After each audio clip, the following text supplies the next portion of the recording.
রজত জয়ন্তী বর্ষের যাত্রাপথে বাকের নিবেদন 2 পর্বে দ্বিতীয়া। প্রথম পর্বে থাকছে বাচিক শিল্পচর্চার বিভিন্ন দিক নিয়ে প্রশ্ন উত্তর পর্ব, জিজ্ঞাসুর অঙ্গনে। কথা বলবেন বিজয়লক্ষ্মী বর্মন, প্রণতি ঠাকুর ও সুমন্ত্র সেনগুপ্তর সঙ্গে জিজ্ঞাসু তাপস চৌধুরী। দ্বিতীয় পর্বে থাকছে গল্প পাঠ পাঠে দেবাশিস রায়চৌধুরী ও অদিতি প্রযোজিত কাব্যনাটক অনাম্নী অঙ্গনা। অংশগ্রহণে অরুণিতা রায়চৌধুরী ও রত্না মিত্র। সঞ্চালনায় আমাদের মিতালি ও মৌলি।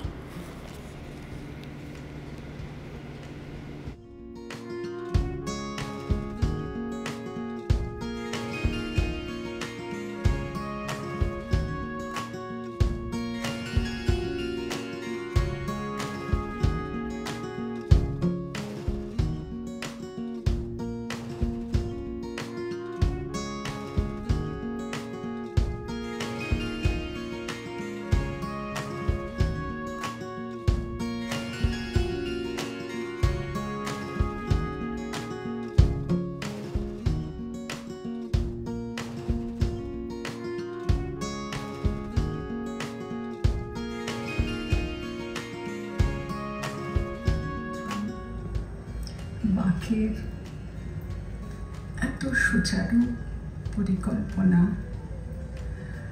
আমি হয়তো আপনাদের মনে হতে পারে এই গলার অবস্থা নিয়ে একটু অনুষ্ঠানে এসেছেন কেন।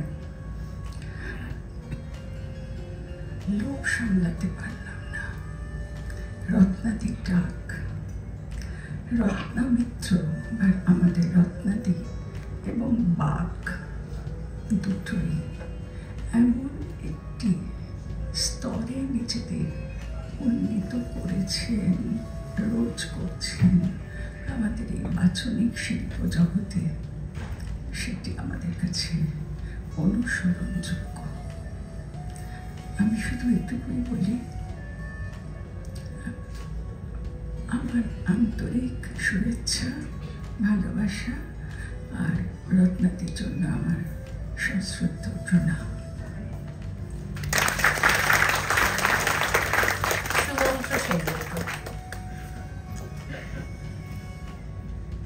দর্শক আসনের সামনে রত্নাদি বসে আছেন আর আমি আশীর্বাদের বাণী ছড়াবো, এই সাংঘাতিক। সেটা আমাদের জন্য, বাকের ছেলেমেয়েদের জন্য। আসলে আমি একটা কথাই বলবো যে যেখানে লড়ে যায় আমাদেরই লড়াই।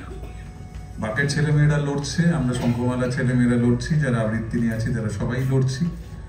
ফলে আমরা সবাই এক। আলাদা করে বাকের শিল্পীদের আমি আলাদা করে চিহ্নিত করতে চাই না। শুধু যে মানুষটার কাছে প্রতি মুহূর্তে আমি আশীর্বাদ চাই, আলো চাই, যে কজন মানুষ আমার মাথার উপরে আছেন, যাদের উপরে আমি ভরসা করি, রত্নাদি জানেন যে রত্নাদি তার মধ্যে একজন, আমার থেকে বেশি জানেন।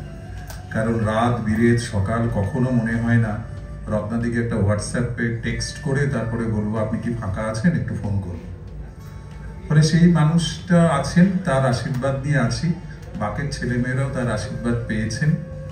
আর আজকে আমার এখানে না, মানে যে বিজয়লক্ষ্মী প্রণতি দিয়ে বসে আছেন, এদের কবে থেকে শুনছি, তাদের সাথে একই পংক্তিতে বসা না আমার খুব সংকোচ হচ্ছে। ঠিক আছে, আমার শুভেচ্ছা থাকলো বাকের ছেলে মেয়েদের প্রতি। অনুষ্ঠানটা শুরু করা যাক। এই পর্যন্ত রত্নাদি আশীর্বাদ করবেন যেন ঠিকঠাক বলতে পারি। আমরা শুরু করছি আমাদের প্রথম পর্ব জিজ্ঞাসুর অঙ্গনে। আমাদের সকলের এই যে প্রশ্নের প্রতিনিধি হয়ে তাপস চৌধুরী, তাপস তাকে মঞ্চে ডেকে নিচ্ছি। আপনাদের সকলের জন্য বলে রাখি যে না, আমি একটু ছোট্ট করে আটকাচ্ছি, সেটা হলো যে এই প্রশ্নপত্র কিন্তু ফাঁস হয়নি, এখনকার যে ট্রেন্ড সেই অনুযায়ী। সকলের মনে আরো কিছু প্রশ্ন, আরো কিছু সংশয় হয়তো থাকবে, তার জন্য শেষে একটি ব্যবস্থা রয়েছে।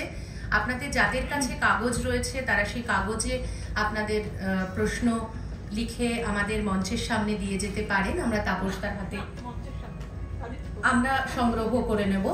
এবং যদি কাগজ না থাকে, আমাদের অনেকেই রয়েছেন এই ফ্লোরে যাদের কাছ থেকে আপনারা কাগজ পেয়ে যাবেন, আপনারা আপনাদের প্রশ্ন লিখে রাখতে পারেন, আমরা নিয়ে নেব, সংগ্রহ করে নেব।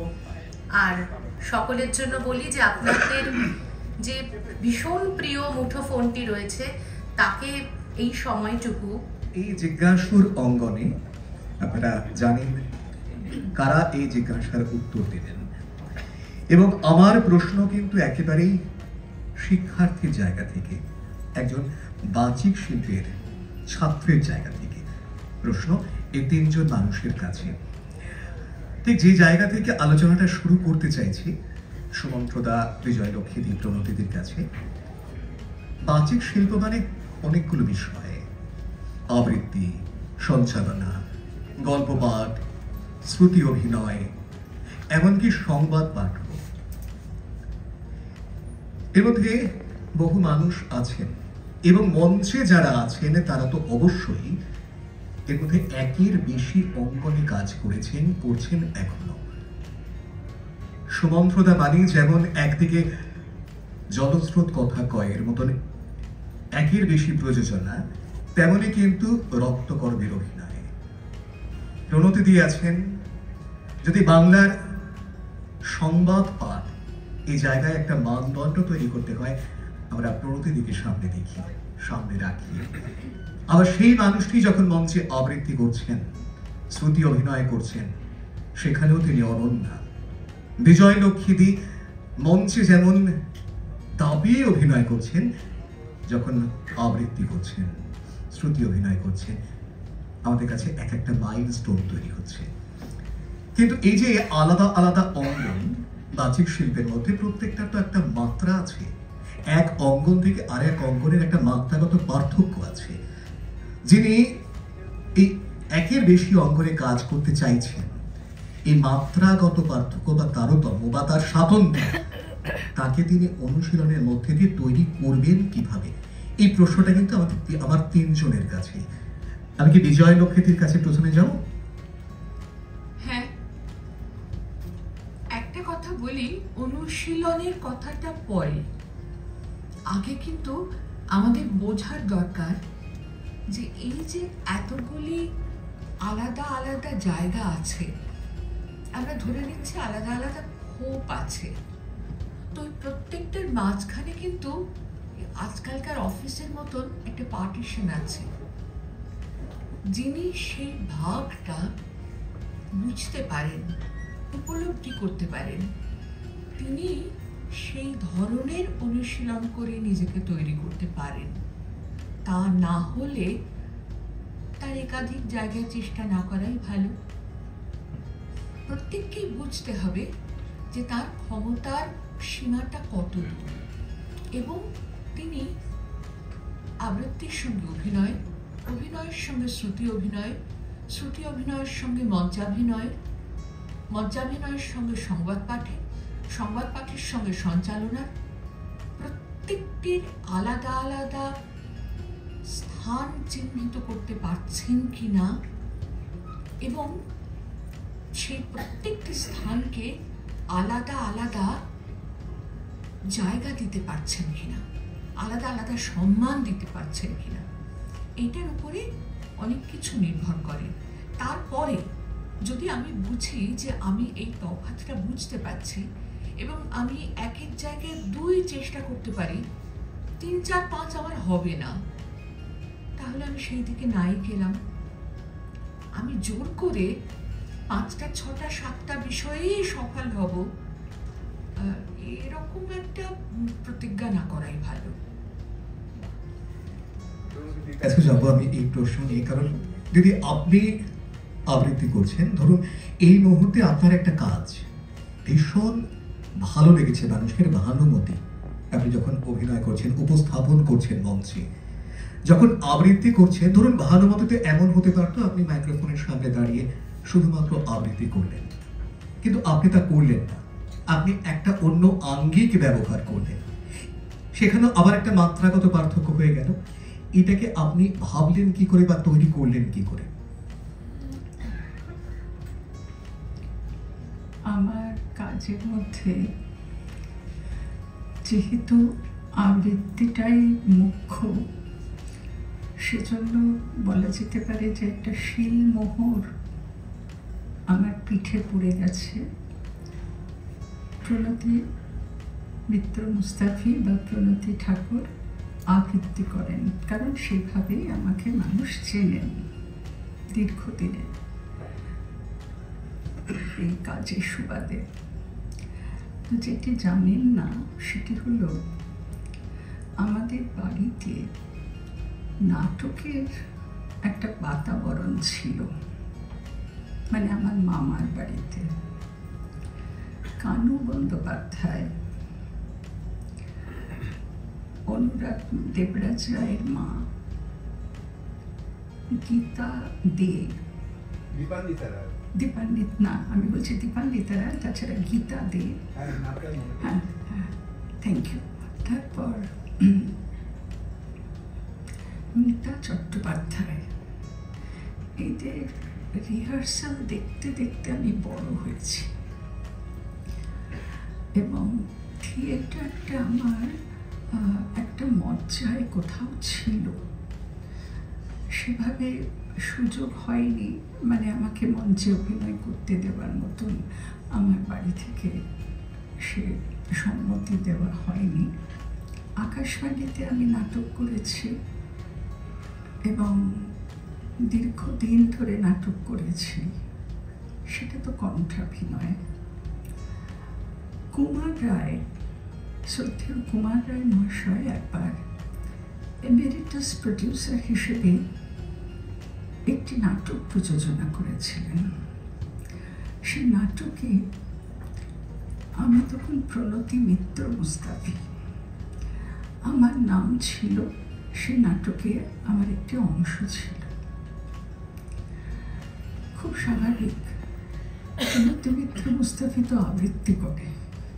এইরকম একটা নক্ষত্র খচিত নাটকের মধ্যে হঠাৎ আমার নাম প্রপোজালে গেছেন। যারা রেডিওর সঙ্গে যুক্ত তারা জানেন যে প্রপোজাল পাস করাতে হয়, নাম দিতে হয়, পাস করাতে হয়, তারপর রিহার্সাল ইত্যাদি। এখনকার মতো নাটক হয় না, আগে রিহার্সাল হতো, 2 দিন রিহার্সাল হতো।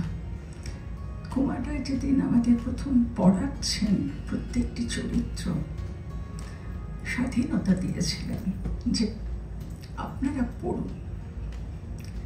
প্রত্যেকে পড়েছেন, আমি তো তার মধ্যে সব থেকে যাকে বলে তুচ্ছাতি তুচ্ছ একজন। যে কোনো কারণেই হোক উনি আলাদা করে আমাকে কোনো নির্দেশ দেননি, কোনো ভুল ধরেননি, ভালো হয়েছে সেটাও বলেননি। কম কথার মানুষ ছিলেন।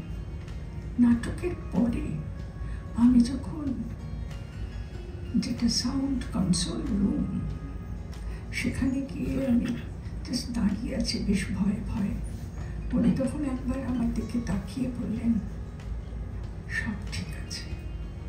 এই যে সব ঠিক আছে যিনি বলছেন তার নাম কুমার রায়। সেটা আজ থেকে 36 বছর আগে। ফলে আমার ভেতরে আরো যেন একটা প্রত্যয় বেড়ে গেল যে হ্যাঁ আমি পারি। যেহেতু আমি মঞ্চ নাটক দেখতে দেখতে এবং একটা শখের দলের সঙ্গে অভিনয় করেছি,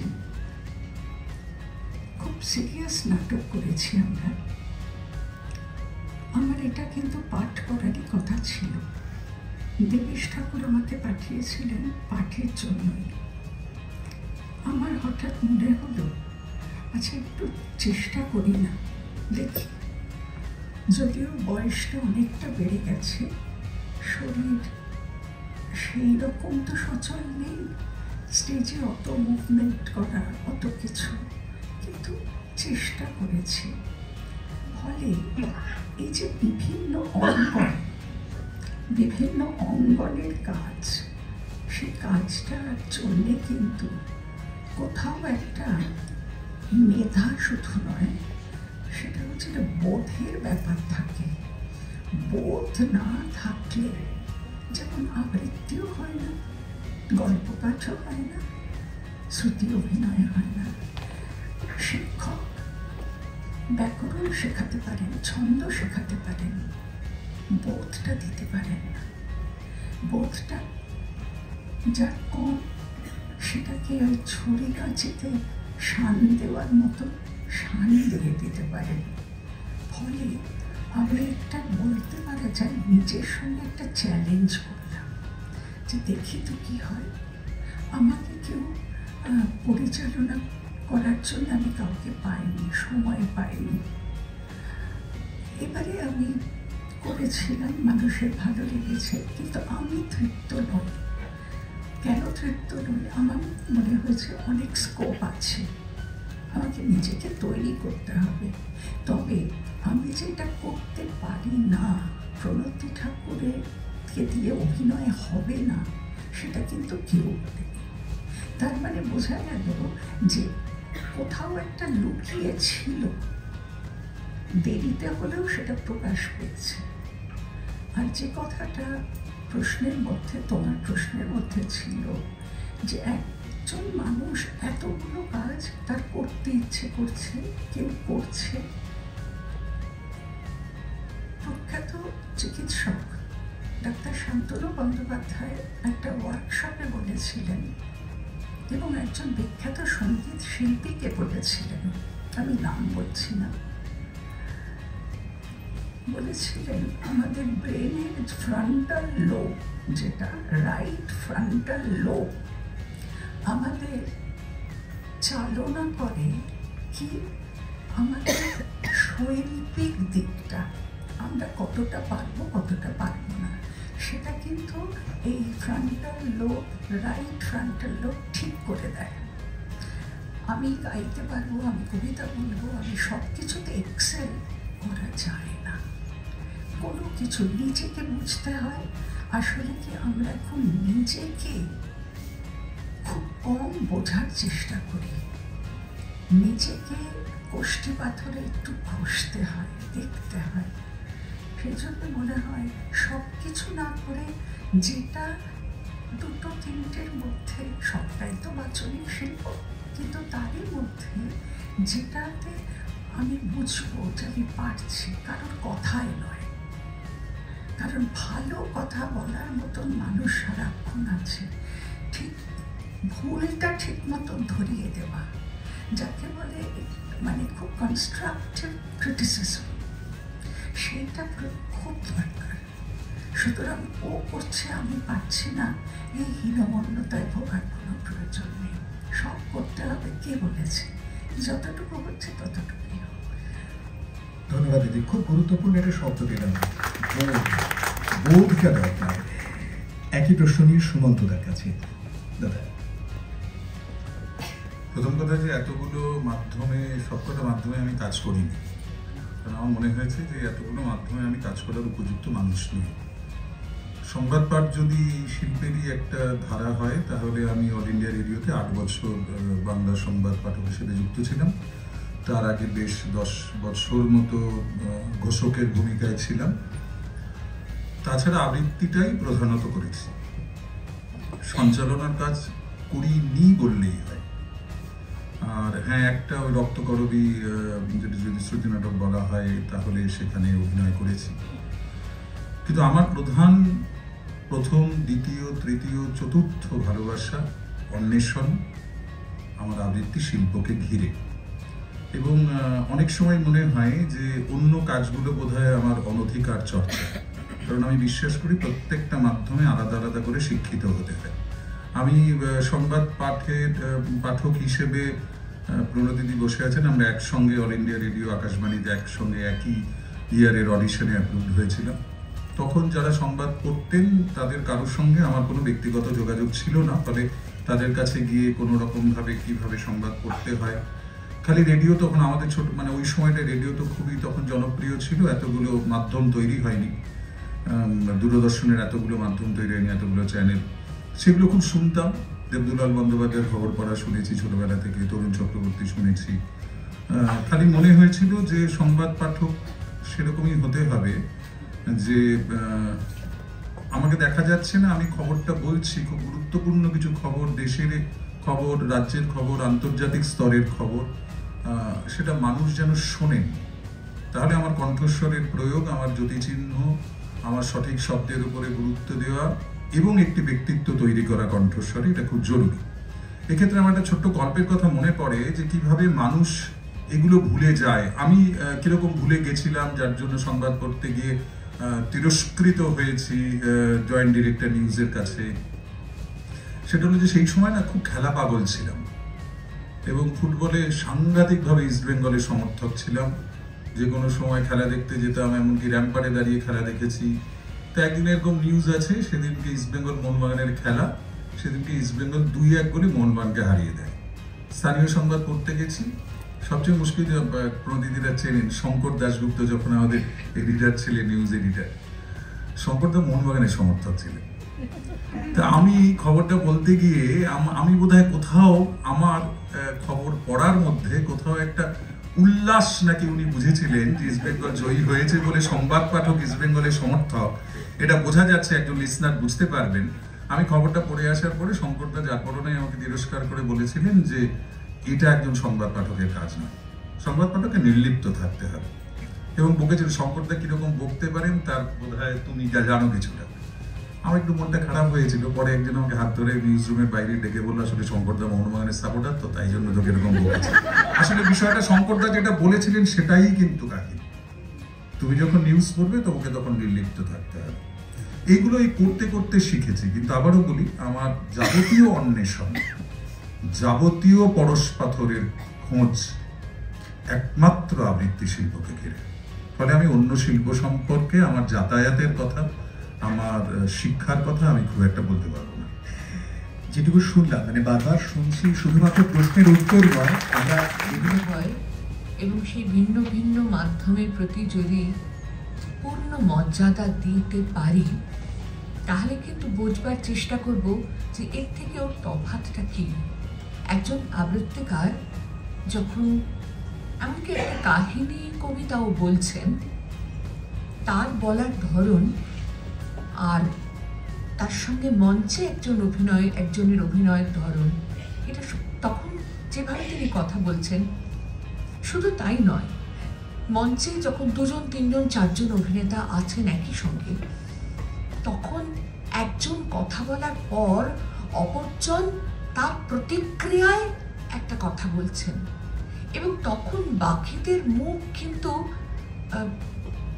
মানে মূকাভিনয়ের মতো সাদা হয়ে থাকছে না, তারাও যথেষ্ট ওগুলোকে গ্রহণ করছেন এবং সেই অনুযায়ী তাদের প্রতিক্রিয়া ব্যক্ত করছেন। এটা একটা টিভি সিরিয়ালে খুব মজা হয়। মানে আমার মাঝে মাঝে দেখতে দেখতে মনে হয় একজন মারা গেছে, এবার প্রত্যেকের রিয়াকশনগুলো ধরা হচ্ছে। শেষ লোকের কাছে যখন পৌঁছলো তখন মরাবাসী হয়ে গেছে। তো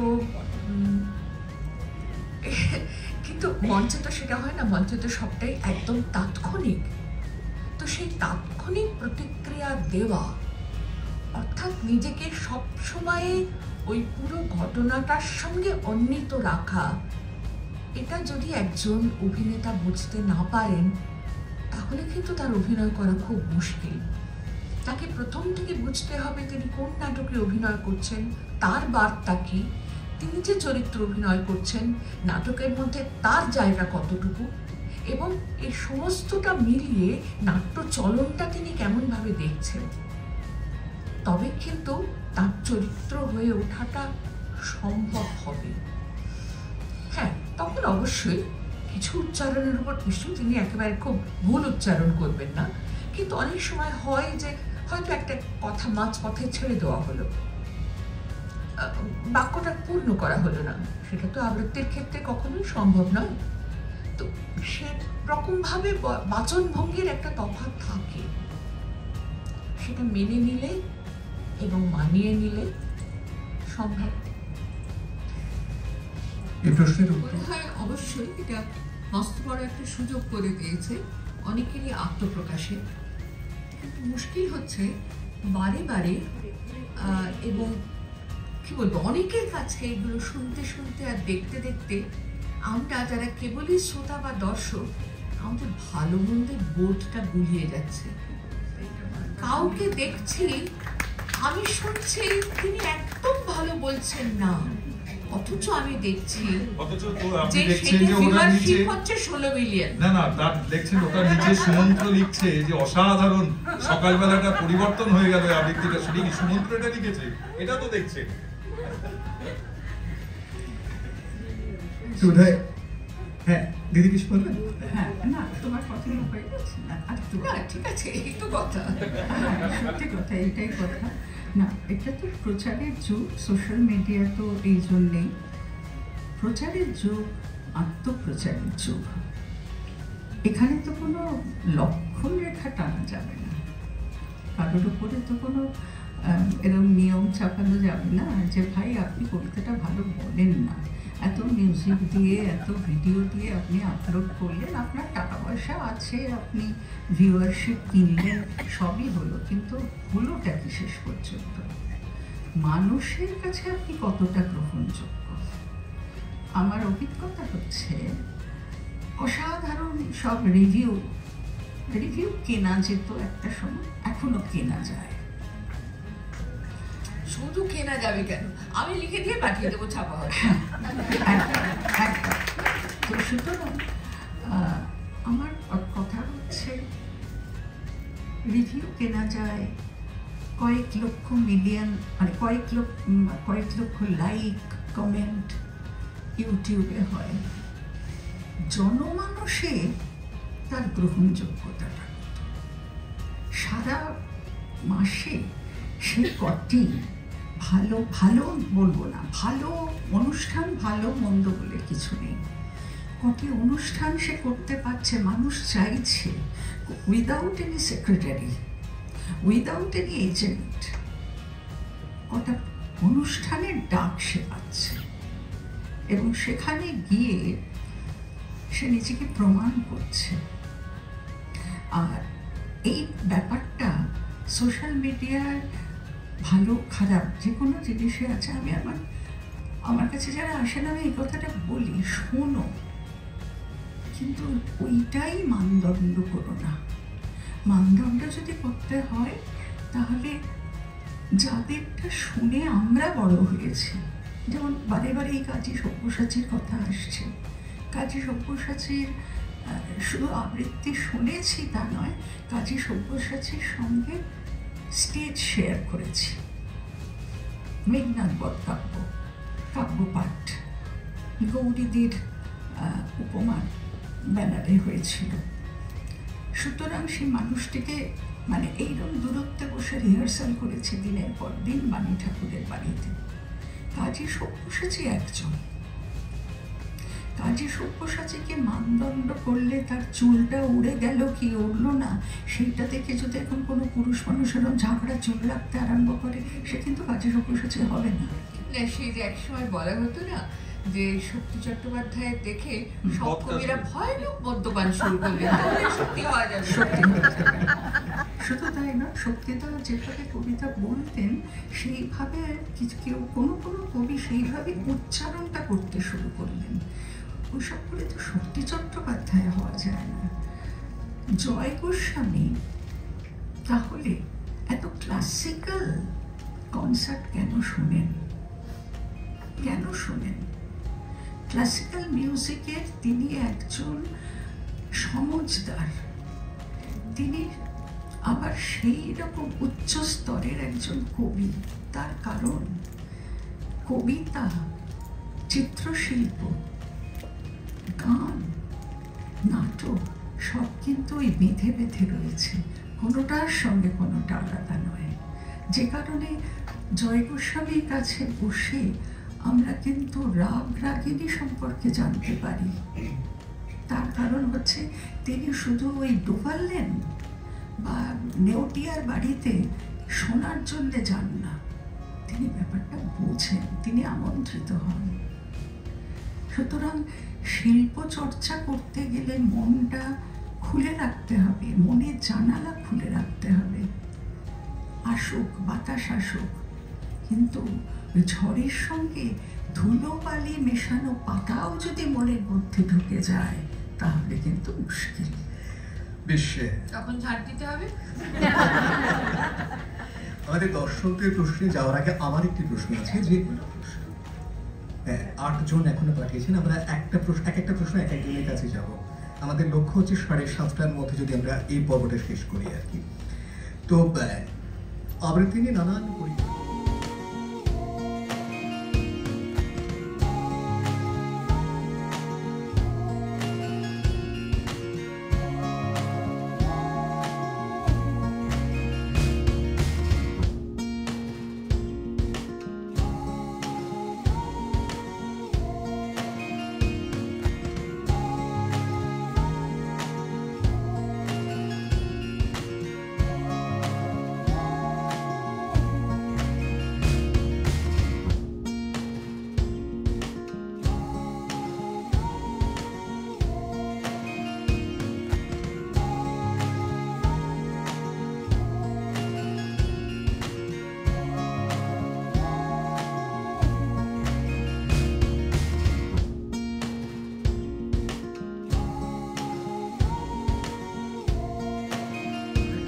আছে।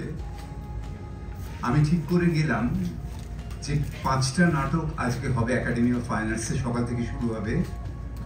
5টা নাটক দেখে আমি বাড়ি ফিরবো, কিন্তু প্রথম নাটকটা দেখে এত ভালো লাগলো আমি পরের নাটকগুলো দেখলাম না, কারণ মনে হলো এই নাটকটা নিয়ে আমায় বইতে হবে অনেকক্ষণ।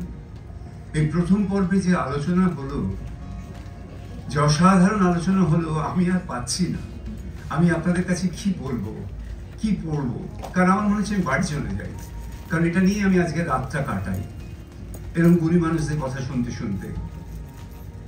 আমার গল্প হচ্ছে, যে কথাটা বলার সেটা হচ্ছে যে আমি সবসময় নিজেকে উপত্যকার মানুষ ভাবি, নিচে, কিন্তু আমার মনে হচ্ছে মাউন্ট এভারেস্টে উঠেছি আজকে আমি। বাক, রত্না মিত্র আমাকে এখানে বসিয়ে দিয়েছেন। আমি সবসময় ভেবে এসেছি, কর্ণধার বললেন বসিকা, কর্ণধার নই, আমি শিক্ষার্থী। আমার গল্পটা খুব ছোট্ট, 3 পাতা, 125 বছর বলেছেন মুখোপাধ্যায়, সেজন্য একটি গল্প নিয়ে এসেছি আপনাদের সকলের পড়া। আমি অনেকের কাছেই থিয়েটার শিখেছি, তার মধ্যে একজনের কথা বলতেই হবে, সলিল বন্দ্যোপাধ্যায়। তিনি 1990 সালে আমাদের নিয়ে বিসর্জন করেছিলেন, কাব্য নাটক, কিন্তু উনি প্রথমেই বলেছেন কথা বলার মতো করে বলবো আমরা। এই কি উচিত মহারানী, এই কি উচিত মহারানী না। ফলে আমরা নাটকটা করেছিলাম, তখন থিয়েটার ওয়ার্কশপ করেছিল বিভাস চক্রবর্তীর নির্দেশনায়, অসিত মুখোপাধ্যায়ের নির্দেশনায় গান্ধার করেছিল বিসর্জন, কিন্তু থিয়েটারের বিসর্জনকে একেবারে অন্য মাত্রা দিয়েছিলেন সকলে, কারণ তখন হিন্দু রাষ্ট্র রব উঠে গেছে। সেইটাকে ধরে সলিলদা একটা থিমেটিক ভাবনা ভেবেছিলেন, সবার উপরে মানুষ সত্য, তাহার উপরে নয়। সেই ভাবনাটাকে ধরে বিসর্জন সাজিয়েছিলেন। এবং আমরা যারা বিসর্জন করেছি দেখেছি যে জয়সিংহ মারা যাওয়ার পর গোবিন্দ মানিকরা এসে ফুল দেন, কিন্তু আমাদের নাটকে গোবিন্দ মানিক অনেক আগে চলে গিয়েছিল। যখন নক্ষত্র রায় রিভল্ট করেছিল, তখন সলিলদার মনে হয়েছিল তাহলে রাজা থেকে লাভ কি, ভাই যদি বিদ্রোহ করে আর রাজত্ব সে করবে কেন, করে চলে গিয়েছিল। এইভাবে নাটকটা সাজানো হয়েছিল। সেই লোক থেকেই বলছি, বুদ্ধদেব বসুর অনেক কিছুর সঙ্গে আমার অনেক দিনের সম্পর্ক। ফলে একটি বই প্রকাশের অনুষ্ঠানে আমার হঠাৎ মনে হয়েছিল অনাম্নী অঙ্গনার মানে বুদ্ধদেব বসুর অক্ষর, শব্দ, বাক্য সবটাই গুরুত্বপূর্ণ। মানে প্রত্যেকটা বাক্য থেকে একটা করে গল্প তৈরি হয়। আমার পড়তে পড়তে একটা ছোট্ট অংশ মনে হয়েছিল এবং ড্রাস্টিক্যালি কেটেছিলাম। কেটে আমি রত্নাদিকে অনুরোধ করেছিলাম, আপনি কি আমাদের সঙ্গে একটু অম্বিকা চরিত্রটা করতে পারেন? বলছে হ্যাঁ, কেন করবো না। ফলে আজকে আমার এই গল্পের পর সেটা আপনারা শুনবেন। এবং সেখানেও আমরা চেষ্টা করেছিলাম কাব্য নাটক, কিন্তু কথা বলার মতো করে বলতে। অম্বিকা এবং অঙ্গনার অংশ আমার ঠিক গল্পের পরে সেটা হবে। ফলে এটা না বলে আপনাদের লোভ সামলাতে পারলাম না, কারণ এটার মধ্যে দিয়ে মনে হয়েছে অল্প একটু অংশের মধ্যে দিয়ে কত কথা বলা হয়ে গেছে, কত কথা বলেছেন এরা, এদের অভিনয়, সেটা আপনারা শুনবেন। তার আগে গল্পটা শুরু করছি। গল্প বনফুলের তাজমহল।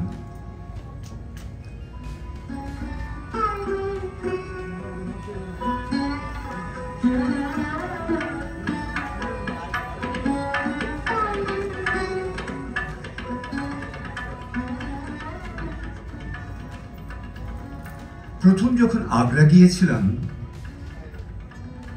তাজমহল দেখতে গিয়েছিলাম। প্রথম দর্শনে সেই বিস্ময়টা এখনো মনে আছে। ট্রেন তখনও আগ্রা স্টেশনে পৌঁছয়নি। একজন সহযাত্রী বলে উঠলেন, ওই যে তাজমহল দেখা যাচ্ছে। তাড়াতাড়ি জানলা দিয়ে মুখ বাড়ালাম।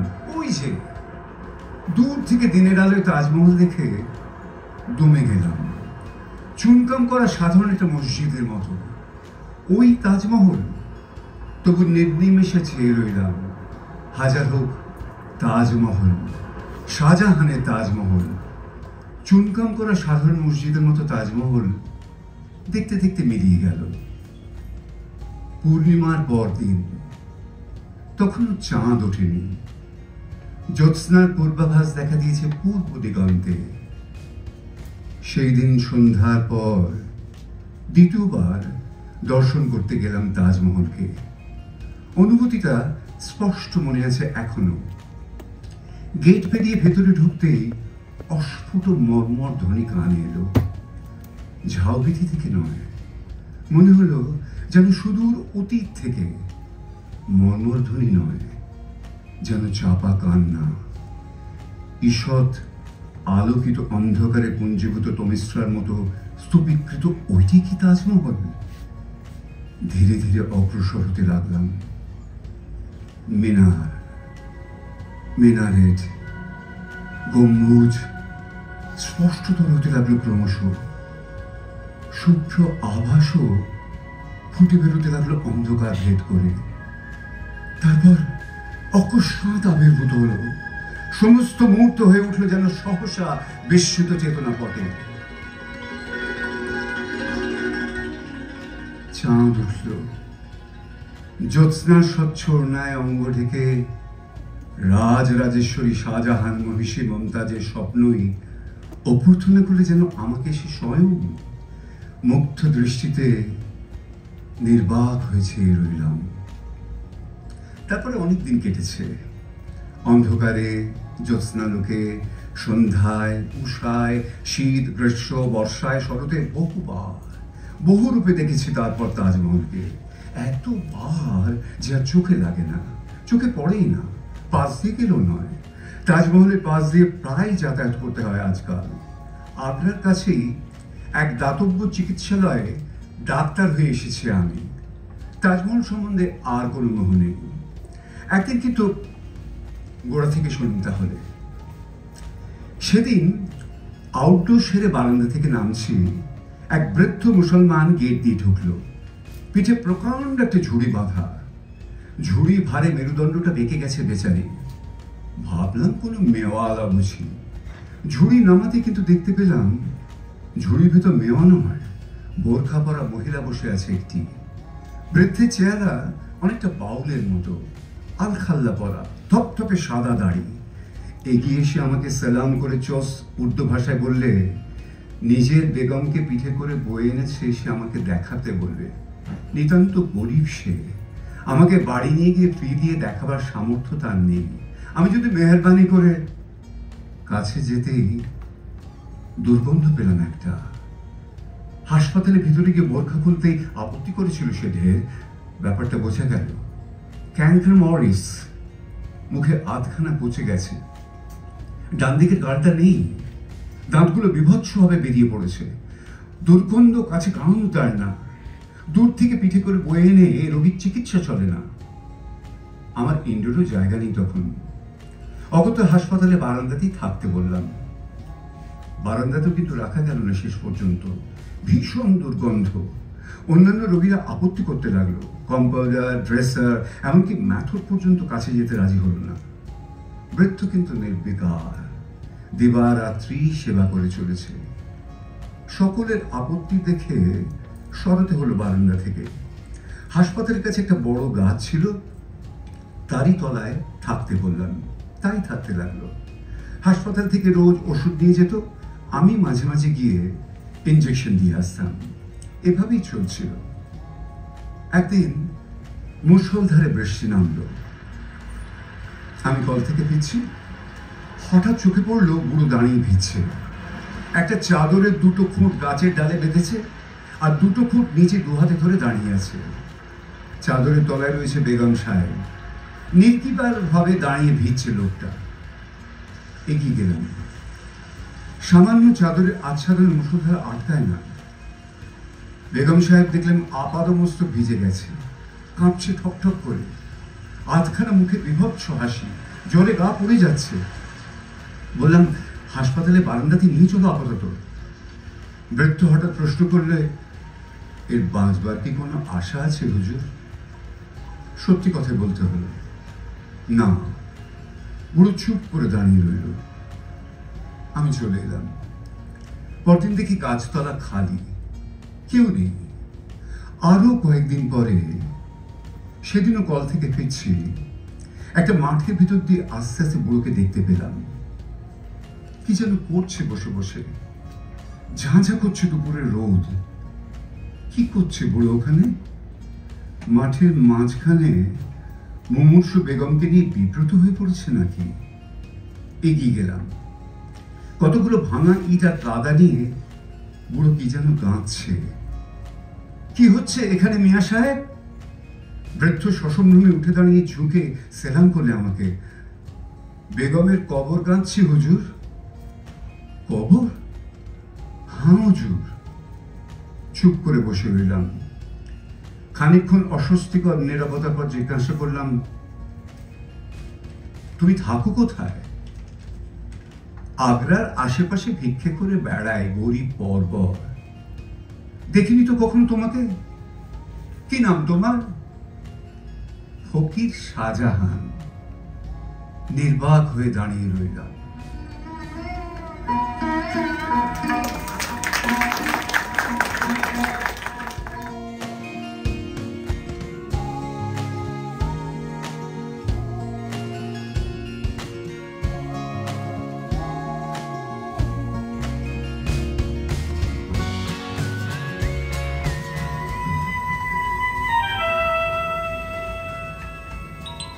চন্দনের পঙ্ক যেমন নির্মল, কিন্তু তাঁর গাত্রে দুর্গন্ধ। প্রার্থী যখন পুণ্যাত্মা, কিন্তু আত্মা নয় দ্রষ্টব্য বা স্পর্শনীয়। হয়তো পরাশর কান্তিমান ছিলেন, অন্তত ধীবর কন্যার চোখে মনোমুগ্ধকর। অন্তত বিশুদ্ধ ব্রাহ্মণ, শূদ্রাণীর পক্ষে সর্বতুল্য। কিন্তু সত্যবতীর প্রথম পুত্রকে ব্রাহ্মণ পর্যন্ত বলা যায় না, বর্ণ সংকর। বিচিত্র বীর্য, তিনিও তাই। কিন্তু কিন্তু তিনি ছিলেন রাজা, মহিপাল, নন কোনো গ্রাম গোত্রহীন ব্রাহ্মমান, যার মূর্তি দেখলে রাজকন্যাদের হৃদকম্প যাকে পুলকে নয়। না না না, আমি পারবো না। আমাকে খুঁজতে হবে অন্য কোনো উপায়, যে কোনো পথে নিষ্কৃতি। দেবী প্রণাম। যদি অনুমতি করেন, এই ফুলের অর্ঘ্য নিবেদন করি আপনাকে। আমি কি স্বপ্ন কলসে জল নিয়ে আসবো আপনার বৈকালিক স্নানের জন্য? আপনার কেশচর্চার আয়োজন করবো কি? স্নান, কেশচর্চা, প্রসাধন, এ থেকে আমাকে একদিনও কি মুক্তি দিতে পারিস না? আমি প্রভাতে একটি প্রার্থনা জানিয়েছিলাম, যা আপনার মনোভূত হয়নি। সেজন্য এখনো আপনি রুষ্ট, নাকি না জেনে অন্য কোনো অপরাধ করেছি? তোর বিনয় বচনের অন্তরালে আমি শুনতে পাচ্ছি অভিযোগ, মনোকষ্ট। কিন্তু কি না জানি, আমাদের ইচ্ছার অধীন নয় জীবন। অন্তত দাসীদের ইচ্ছা অনিচ্ছা থাকতে নেই।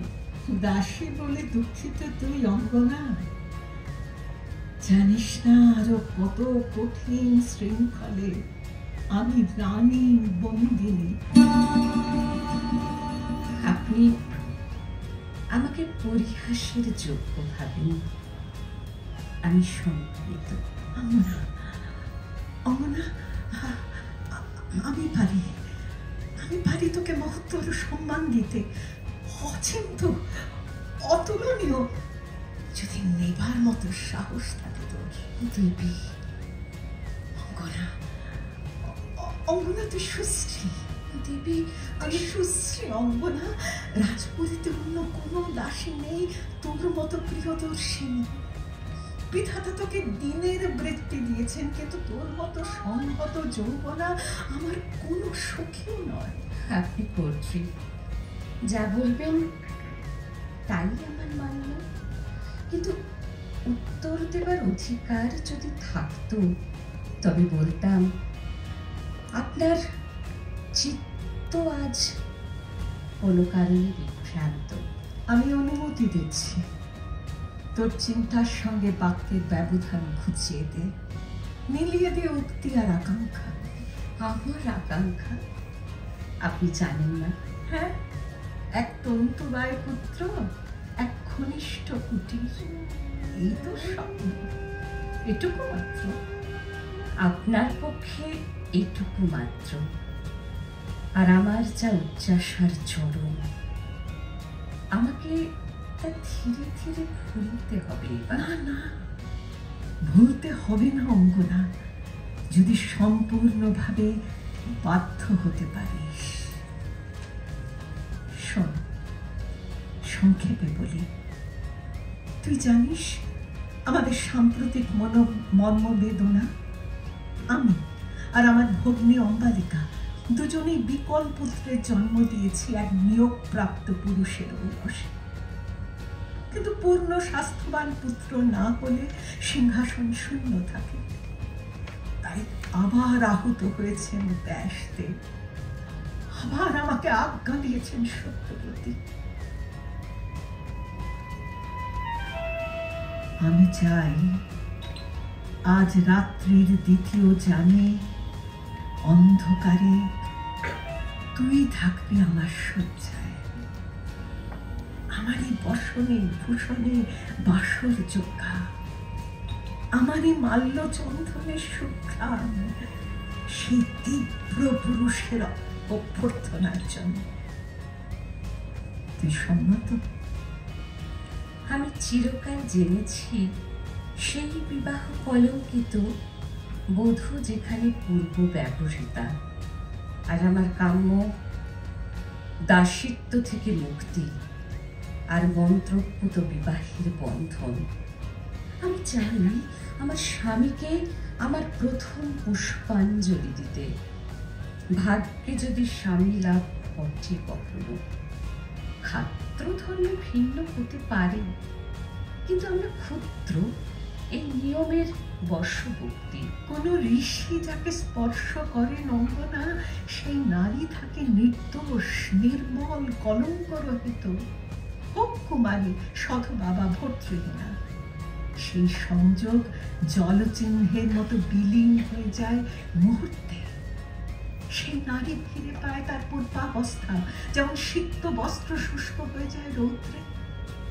আর ব্যাসদেব ঋষিতুল্য পুরুষ, হয়তো তার প্রসাদে তুই হয়ে উঠবি আরো সুন্দরী, মনোহারিণী, স্বামীর আদরিণী থাকবি চিরকাল। দেবী, আমি জিজ্ঞাসা করতে পারি কি, এই কর্ম এতই যদি শ্লাঘনীয়, আপনি কেন বিমুখ? আমি কাশী কন্যা, কুরুপত্নী। আমার পক্ষে সহনীয় শুধু তাই যা ঋদ্ধ, স্নিগ্ধ, সুকুমার।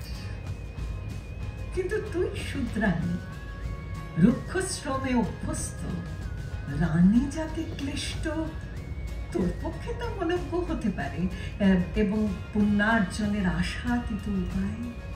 আমার বিষয়ে আপনার উচ্চ ধারণায় আমি কৃতার্থ। জানিস অঙ্গনা, মাঝে মাঝে আমার এমন কথাও মনে হয় যে রাজরক্তে কোথাও আছে কোনো রহস্যময় দোষ, কোনো ম্লানতা, কোনো বিলাসপুষ্ট ব্যাধি, নয়তো রাজারা এত নিঃসন্তান হন কেন? কেন বিচিত্র বীর্যের মৃত্যু হলো অকালে? তাই দেবগণ ও দেবতুল্যেরা বেছে নেন মাঝে মাঝে কোনো মৃন্ময় পাত্র, কোনো শ্রমজীবিনী সূত্রাণী তাদের তীব্র ক্ষণিক নিষ্কলুষ চরিতার্থতার জন্য। অন্তত একবার হীন জন্মের স্তুতি শুনলাম, তাও ক্ষত্রিয়ানী রাজেন্দ্রাণীর মুখে। দেবতা যাকে দয়া করেন অঙ্গনা, সে হীন জন্মেও ধন্য হতে পারে। শোন, এক আশ্চর্য কাহিনী তোকে বলি। কুরু বংশের এক গুপ্ত কথা, শুধু তোরই জন্য, অন্য কেউ যেন জানতে না পারে কখনো। মাতা সত্যবতীও জন্মসূত্রে শূদ্রাণী। রাজমাতা শূদ্রাণী? ধীবর কন্যা, তোরই মতো নবযৌবনা কুমারী, খেয়া পারাপার করেন যমুনায়। একদিন তার নৌকোয় উঠলেন মুনি পরাশর। নৌকো চলছে, জলে তরঙ্গ, তন্বীর দেহ শ্রমের ছন্দে দুলছে। কপলে সে বাহু নদী জলকণায় সেতু। মুনি দৃষ্টিপাত করলেন, তার আদেশে ছড়িয়ে পড়ল কুচ্ছটিকা আকাশ থেকে দিগন্তে, নদী থেকে অন্তরিক্ষ পর্যন্ত। রইল ভেসে শুধু একটি নৌকো, একটি নারী, একটি পুরুষ। অসম্ভব নয় আজ রাত্রি শেষে তুইও কোনো দুর্লভ বর লাভ করবি, কেননা দানশীল পিতার পুত্র কৃপণ হন না। আর আমার শয্যায় আজ অন্ধকারে যিনি আসবেন, সেই ব্যাসদেবকেই নারী গর্ভে সঞ্চার করেছিলেন পরাশর মধ্য যমুনায় নৌকোতে। আমার বিস্ময়বোধ অবসন্ন হয়ে পড়ছে, আমার বুদ্ধি বিশ্বস্ত। ব্যাসদেব পরাশর পুত্র, সত্যবতী তার মাতা। তোর চিন্তা নেই কোনো, তোর পুত্র জন্মালে তোর ভট্টাই তার পিতা হবেন। গাঙ্গেয় ভীষ্মের মাতা যেমন সত্যবতী। আমি আমি খুঁজে পাচ্ছি না এমন কোন কথা আমার চিন্তার পক্ষে যা উপযোগী, এমন কোনো চিন্তা আমার মন যেখানে স্থির হতে পারে, এমন কোনো সংকেত যা নিশ্চিন্তের অগ্রদূত। আমি যেন আপনার কণ্ঠের অন্তরালে শুনতে পাচ্ছি অন্য এক স্বর, ক্ষীণ, মৃদু, দুরাগত, কিন্তু কিন্তু সে ভাষা আমি বুঝি না।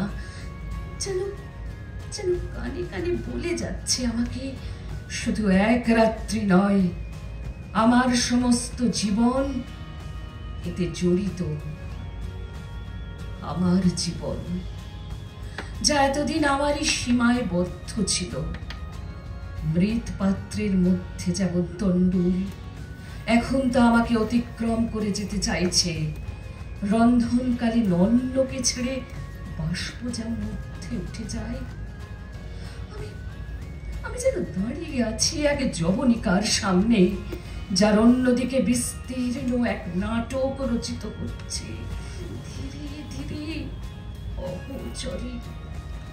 ওর মন উন্মুখ হয়েছে দেখতে পাচ্ছি, তবু আমি সতর্ক থাকব যাতে শেষ মুহূর্তে ভীরুতা ওকে ভ্রষ্ট করে না দেয়। সন্ধ্যা হলে আমি নিজের হাতে ওকে সাজাবো, সূক্ষ্ম বসনে, রত্নমণিতে, পুষ্পমাল্যে। আজ রাত্রির মতো দাসী হবে রানী, রানী হবে পরিচারিকা।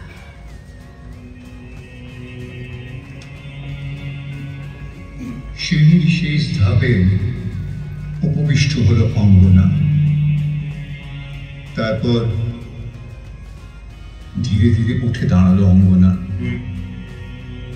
ধীরে সিঁড়ি দিয়ে উঠতে লাগলো। তার প্রতি পদক্ষেপের সঙ্গে সঙ্গে সূর্যাস্তের আভার মতো মিলিয়ে গেল আলো। কয়েক মুহূর্ত অন্ধকার, তারপর ধীরে ধীরে ভোরের আলো ফুটে উঠল। কোমল রৌদ্রে আবার দেখা গেল অঙ্গনাকে। সিঁড়ির শেষ ধাপে মূর্তির মতো প্রভাবিষ্ট। অন্তঃপুর থেকে বেরিয়ে এলো অম্বিকা। অলিন্দ পেরিয়ে সিঁড়ি দিয়ে নেমে অঙ্গনার কাছে দাঁড়ালো। অঙ্গনা লক্ষ্য করল না। অঙ্গনা, অঙ্গনা, তোকে তন্দ্রাচ্ছন্ন দেখছি, আর তাই আমার অনুমান আমার সংকল্প সার্থক হয়েছে। তোর প্রাপ্য আমার সাধুবাদ, কিন্তু যদিও এই মুহূর্ত থেকে তুই মুক্ত, তবু কোনো রাজপত্নীকে সামনে দেখলে অন্য যে কোনো প্রজার মতোই তোর কর্তব্য উঠে দাঁড়ানো, অভিবাদন। আমার অনবধান মার্জনা করুন দেবী। আমি যেন এখনো পারছি না জেগে উঠতে, দিনের আলোয় নিজের কাছে ফিরে আসতে। আমি তাহলে ভুল বলিনি? রানী যাতে ক্লিষ্ট, দাসী তার দৃষ্টি আমাকে বিঁধল, ভীষণ উজ্জ্বল অগ্নিকুণ্ডের মতো চক্ষু। একবার একবার তার বাহু অশ্বথের জটের মতো লম্বিত হলো আমার দিকে। একবার তিনি অরণ্যের মতো আমাকে ঘিরে ছড়িয়ে পড়লেন। নীড়ের মধ্যে পাখির মতো আমার মুখ হারিয়ে গেল তাঁর শ্মশ্রুদামের তৃণে দুর্বায় পল্লবে। আর আমার দেহ যেন আমার সঙ্গে বিবাদ ভুলে হয়ে উঠল মধুর। যত ফুল ছিল আমার মালায়, যত চন্দন আননীয় বক্ষে, আর সব অলঙ্কার নিক্কণ ফুলে আমাকে না বলে আমারই অঙ্গ থেকে স্খলিত হলো। গাছের গা থেকে শুকনো ডালপালার মতো অজান্তে। আর যেমন তীরে এসে যাত্রী নৌকো ছেড়ে চলে যায় তরে,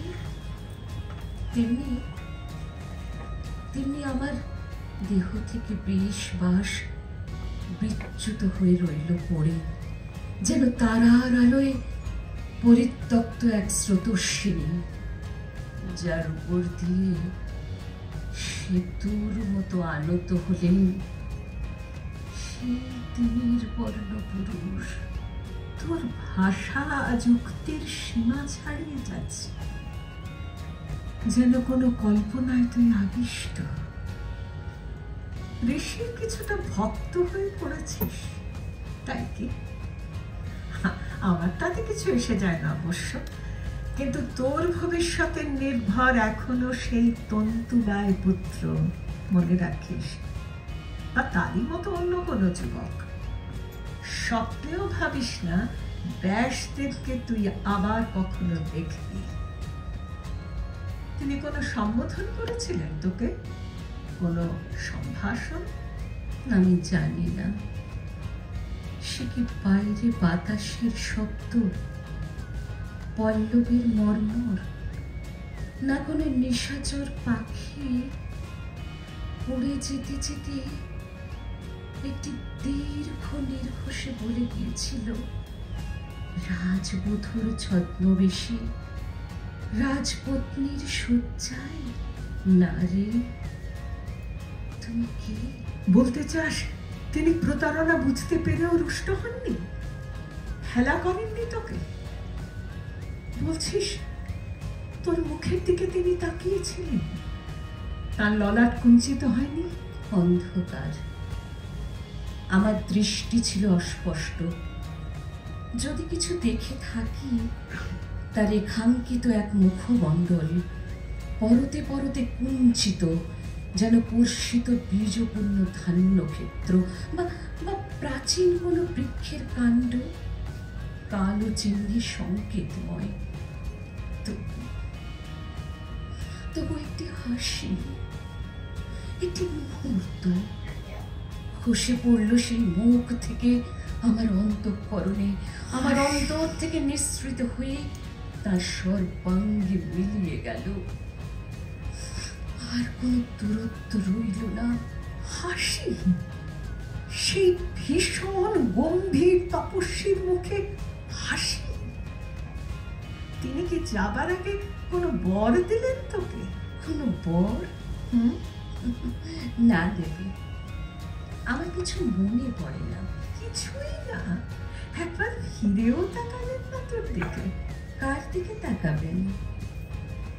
ততক্ষণে আমাকে নিজের মধ্য থেকে উৎক্ষিপ্ত করে ইতস্তত ছড়িয়ে দিয়েছেন তিনি।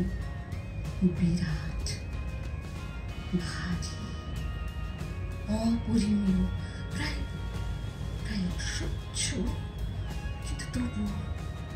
কিন্তু তবু রাত্রি যখন সবচেয়ে স্তব্ধ, অন্ধকার সবচেয়ে গভীর, হয়ে উঠলেন এমন অনির্বচনীয় কোমল, এমন অন্তহীন ভাবে নির্ভার, যে রাত্রি শেষে উষার পূর্বক্ষণে আমার মনে হলো,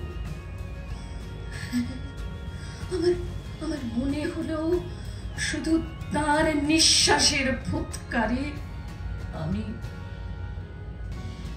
গর্ভিণী। অবোধের মতো কথা বলিস না অঙ্গনা। এবার তোর অজ্ঞান বয়স শেষ হলো। এবার তুই নারী। তোর সামনে এখন সেই দৈনন্দিন যার মধ্যে সব কল্পনা কুহেলির মতো মিলিয়ে যায়। অঙ্গনা, তোর মতো যত্নবতী দাসী দুর্লভ। তোর অভাব আমার উপেক্ষণীয় হবে না, তবু আমার প্রতিশ্রুতি আমি পালন করব। দেব তোকে শুধু মুক্তি নয়, মূল্যবান যৌতুক। আর যদি চাস, তোর পথ